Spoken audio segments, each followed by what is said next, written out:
Good morning, one and all.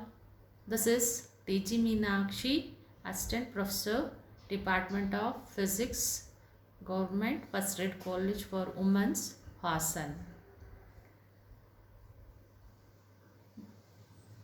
According to e-content development, so my topic is that is elective paper title Renewable Energy Source. So this contains two parts, part A and part B. Each 16 hours is there. Elective paper this is. All the 32 hours I'm going to make it as 32 sessions. Each session there is a study material is there, PPT, video and multiple choice questions is also there. First we will take that this is the first session. In the first session I am going to explain solar energy. The basic ideas of solar energy you should have to know, and where it comes, origin, the source is coming from where. So what are the uses, how we are going to use that solar energy, everything first we have to know. Later on in this session we will see that what is spectral distribution of solar energy. The basic idea of solar energy is it is the radiation from the sun that is capable of producing heat, causing chemical reaction or generating electricity. There are different energy sources are there. According to natural resources, two types are there, traditional and non-traditional. Traditional fuels such as coal, oil and natural gases. Commercial, that is traditional fuels. Non-traditional renewable energy sources as hydro, modern biomass, solar energy, wind energy, ocean and geothermal. According to our syllabus, just we will study in this elective paper, that is the solar energy. Solar energy means it is the largest source of energy received on the earth, but its intensity on the earth's surface is quite low. It is rapidly become the ultimate energy source because of its non-polluting character.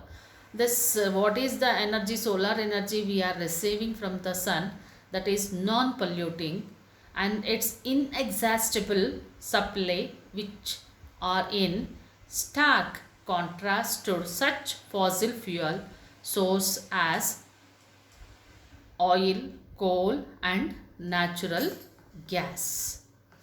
And also is radiant light that is coming from the sun and heat that is harnessed using range of ever evolving technology such as solar heating, photovoltaic, solar thermal energy, solar architecture, molten salt powder plant and artificial photosynthesis. It is essential source of renewable energy. I'm speaking regarding about the solar energy. So it is the essential source and its technologies are broadly classified or characterized as either passive solar or active solar, depending on how they are captured. And distributed solar energy are converted into solar power. So there are so many processes are there. Active solar technique includes the use of photovoltaic system, concentrated solar power and solar water heating to harness the energy. Coming to the passive. Passive solar techniques include orienting a building to the sun, selecting the material with favorable thermal mass or light dispersing property, and designing the space that naturally circulate air. The sun does more than for our planet than just provide light during the daytime. Each particle of the sunlight, that is called as photon, that reaches earth, when it reaches the earth, it contains energy that has fuel of our planet. Solar energy is the ultimate source responsible for all of our weather systems, and energy sources on earth, and enough solar radiation hits the surface of the planet each hour to theoretically fill our global energy needs to nearly an entire year. Why does all of this energy come from where? Our sun, like any star in the galaxy, is like a massive nuclear reactor. Deep in the sun's core, core, sun's core, nuclear fission reaction produce massive amount of energy that radiates outward from the sun surface and into the space in the form of light and heat. Solar power can be harnessed and converts to usable energy using photovoltaics or solar thermal collectors. Although solar energy only accounts for small amount of overall global energy use, the falling cost of installing solar panels means that more and more people in more places can take advantage of the solar energy. Solar is a clean, renewable energy source, and we have to give an important part in the global energy future. Solar is one of the fastest growing and cheapest sources of power in the world and will continue to spread rapidly in the coming years.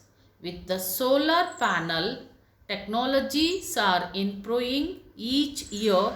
The economic benefits of solar improve, adding to the environment of choosing a clean renewable energy sources. So this is the basic idea and the origin of the solar energy. Solar energy is getting from the sun, and we are receiving on the earth's surface. Using that, there are so many advantage we are going to taken from that solar energy. Next, coming to the spectral distribution of radiation. What is the spectral distribution of radiation means? Here you can see that graph, the amount of radiation produced by the sun over the range of 10 angstrom to 50,000 angstrom. This range span from the extreme ultraviolet, that means I am speaking regarding about the wavelength in between 10 angstroms to 50,000 angstrom. So this range span is in the electromagnetic spectrum, that is extreme ultraviolet through the vertical into the infrared. This axis on the graph gives the amount of radiation received from the sun above the earth atmosphere, and so is not affected by varying transmissions of the atmosphere. The amount of radiation is expressed in unit of earth per centimeter square per second per angstrom and is plot as logarithm. We are chosen the logarithm. Why? Because means it varies by many powers of 10. 10 to the power of large number is there. So therefore over the range in the graph, therefore we have taken in terms of logarithm. The distribution of radiation can be divided into two regions above the wavelength of 1000 angstrom that shows in the graph that indicated by a solid curve. The radiation produced by the sun is an hot object. Sun is a hot object. So from that we are getting the radiation. The spectral distribution has a shape known as black body curve with the peak occur at around that means 5000 angstrom. In the middle of the range of the wavelength which are able to see, that means for higher to lower wavelength, the radiation produced by the sun is gradually decreases within this range. The range from around 1000 angstrom up to around 4000 angstrom is the ultraviolet region, and this radiation is generally absorbed in the atmosphere. So below 1000 angstrom it is not absorbed by the atmosphere. So in between 1000 angstrom, if suppose the radiation range is in between 1000 angstroms to 4000 angstrom, that is nothing but ultraviolet. This range of wavelength is under ultraviolet range is there. So that is absorbed by the atmosphere of the earth by the ozone layer. It is this radiation of which not absorbed by the atmosphere that is most important in the production of skin cancer. The amount of radiation reaching the ground depends on factors such as whether the sun is close to overhead in the sky and the condition in the atmosphere such as concentration of the ozone. The second significant region in the figure, you can see that has two dotted lines below the wavelength of 1000 angstrom. Above 1000 angstrom it is indicated by a solid curve. Below 1000 angstrom it is indicated by two dotted lines are there, you can see in the graph. There are two lines because unlike varies with solar cycle with a larger amount being produced by the sun during the higher part of the cycle. Normally this component is absorbed by the atmosphere, in fact in the ionosphere, which it is responsible for creating.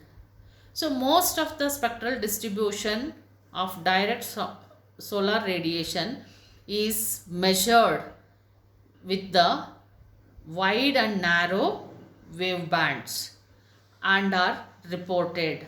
The measurement suggests that the wavelength depends of aerosol attenuation. This attenuation and aerosol, what do you mean by aerosol means? So it is the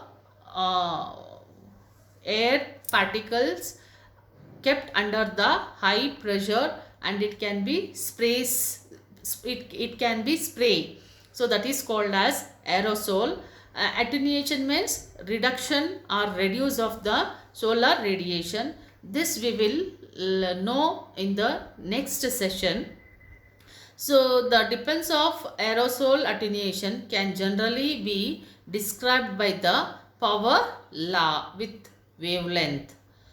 Attenuation of visible radiation is reported in terms of integral turbidity coefficient and is shown to depend to some extent on the air mass origin.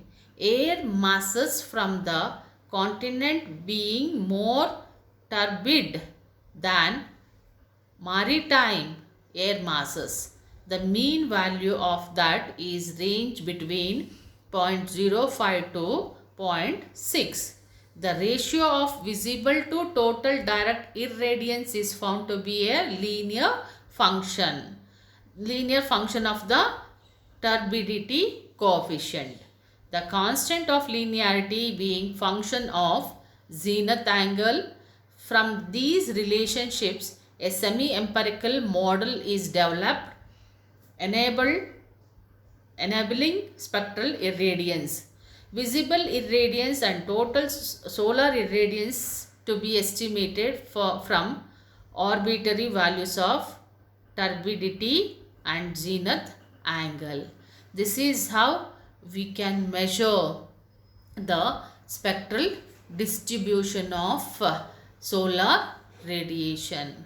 So look at here, spectral distribution of solar radiation is nothing but in the graph you can see there is a band range is there in between 10 angstroms to 5000 angstrom.